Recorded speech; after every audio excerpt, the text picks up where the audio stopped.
तैयारी, ऑफलाइन जैसा अनुभव। कपिल सर के मार्गदर्शन में करें RAS, PSI, EO, RO और अन्य भर्ती परीक्षाओं की तैयारी बूस्टर एकेडमी के साथ। अभी डाउनलोड करें बूस्टर एकेडमी ऐप। विधानसभा चुनाव 2023 में बीजेपी युवाओं को साधते हुए सत्ता में आई और जो वादे किए थे उन वादों के अनुरूप युवाओं को नौकरियों देने का उनका प्रयास भी रहा। समय पर भर्तियां निकाली गई, समय पर परीक्षा का आयोजन हुआ, समय पर परिणाम निकाले गए, लेकिन क्या नियुक्तियां मिल रही हैं? ये बड़ा सवाल है। जी हां, विभिन्न भर्तियों से जुड़े हुए युवा बेरोजगार लगातार हमसे संपर्क कर रहे हैं और अपनी भर्ती को पूरा करवाने के लिए आवाज उठाने की हमसे मांग करते हैं और वो ये चाहते हैं कि हम जिम्मेदार जो लोग हैं उन तक उनकी आवाज को पहुंचाएं। अब लगभग ऐसी आधा दर्जन भर्तियां हैं जो अंतिम मुहाने पर आकर अटक चुकी हैं। ये भर्तियां न तो पूरी हो पा रही हैं और न ही कहीं अटकी हुई नजर आ रही हैं, लेकिन विभागों और कर्मचारी चयन बोर्ड की लापरवाही या फिर यूं कहें कि लेट लतीफी के चलते युवाओं को सिर्फ नौकरी प्राप्त करने के लिए जो एक पायदान पार करना है वो पार नहीं कर पा रहे। कुछ भर्तियां हैं जिनके बारे में हम यहां पर बात करेंगे। सबसे पहले हम बात करते हैं लाइब्रेरियन ग्रेड 3। देखिए, इस भर्ती की डीवी रिपोर्ट कर्मचारी चयन बोर्ड को लगभग 6 महीने पहले मिल चुकी थी, लेकिन प्रोविजनल मामलों का हवाला देते हुए हर बार यही कहा जाता है कि प्रोविजनल क्लियर करने के बाद ही अंतिम परिणाम जारी होगा। तो यही हाल ग्राम विकास अधिकारी यानी कि वीडियो भर्ती का बना हुआ है, जिसमें पिछले 3 महीने से अभ्यर्थी सिर्फ अंतिम परिणाम जारी करने की मांग कर रहे हैं।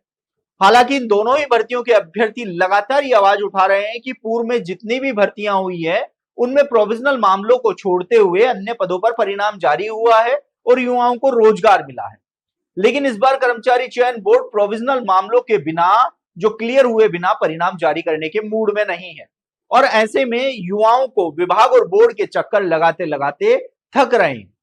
युवा लगातार अपनी पीड़ा बता रहे हैं, लेकिन न तो कर्मचारी चयन बोर्ड को फर्क पड़ रहा है और न ही सरकार को और विभागों को फर्क पड़ रहा है। तो वहीं अब ये हालात राजस्थान की सबसे बड़ी भर्ती चतुर्श्रेणी कर्मचारी भर्ती में भी बनते हुए नजर आ रहे हैं। बोर्ड अध्यक्ष ने 2 बार 2 अलग अलग बयान दिए। एक बयान में उन्होंने कहा कि परिणाम एक साथ जारी किया जाएगा, प्रोविजनल को छोड़ के परिणाम जारी नहीं किया जाएगा। उसके कुछ दिन बाद ही उनका बयान बदला और उन्होंने कहा कि यदि प्रोविजनल मामलों में समय लगेगा तो कुछ सीटों को होल्ड करके परिणाम जारी किया जा सकता है। लेकिन तीसरा एक और उनका बयान आया कि बिना प्रोविजनल अगर परिणाम जारी करेंगे तो विवाद होगा। अब इस भर्ती के कानूनी प्रक्रिया में भी फंसने की काफी जो संभावनाएं हैं प्रबल हो चुकी हैं, क्योंकि 0 अंक की मेरिट को राजस्थान हाईकोर्ट की एकल पीठ ने रद्द किया है और न्यूनतम अंकों की अनिवार्यता को लेकर विभाग और सरकार को 5 महीने का समय दिया है कि किसी भी सरकारी भर्ती में न्यूनतम अंकों की अनिवार्यता होनी चाहिए। तो वहीं बोर्ड की ओर से अब इस फैसले को इस आधार पर चुनौती दी जा रही है कि भर्ती अंतिम प्रक्रिया में चल रही है, ऐसे में बीच में नियमों में बदलाव नहीं किया जा सकता। ऐसे में चतुर्श्रेणी कर्मचारी भर्ती के अभ्यर्थियों की टेंशन बढ़ रही है कि यदि ये भर्ती भी कानूनी प्रक्रिया में अटक गई तो इसमें भी एक लंबा समय लगेगा। तो वहीं दूसरी ओर चतुर्श्रेणी कर्मचारी भर्ती में लगभग 3000 ऐसे मामले सामने आएंगे जो पीएच और प्रोविजनल से जुड़े हुए हैं, जिनको क्लियर होने में काफी लंबा समय लग सकता है। ऐसे में इस भर्ती के युवा भी अब मांग कर रहे हैं कि पीएच और प्रोविजनल मामलों को छोड़ते हुए अन्य पदों पर परिणाम जारी करें ताकि उनको रोजगार के अवसर मिल सके। तो यही हालात बने हुए जेल प्रहरी भर्ती के भी।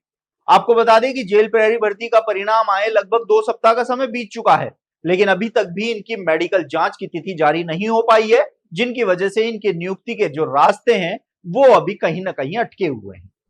सरकार है जो भजनलाल सरकार है, हर मंच पर वो ये बात गिनाते हैं कि युवाओं के लिए इतने लाख रोजगार निकाले जा चुके, इतने लाख पर भर्तियां प्रक्रियाधीन हैं, इतने लाख पर आगे भर्तियां होंगी।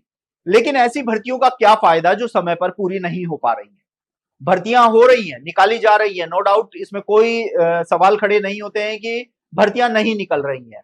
समय पे भर्तियों का कैलेंडर जारी हो रहा है, समय पे परीक्षा का आयोजन हो रहा है और कुछ ऊपर नीचे होके प्री डीवी रिजल्ट भी जारी हो रहा है, लेकिन जो अंतिम परिणाम है ना, वो अभ्यर्थियों के लिए दूर की कौड़ी साबित होता जा रहा है। ऐसे में अब देखना होगा कि भर्तियों को समय पर पूरा करवाने के लिए आखिर राजस्थान सरकार और कर्मचारी चयन बोर्ड आने वाले समय में क्या कदम उठाते हैं। आप देखते रहिए एजुकेशन नगरी, मैं हूं ललित वर्मा।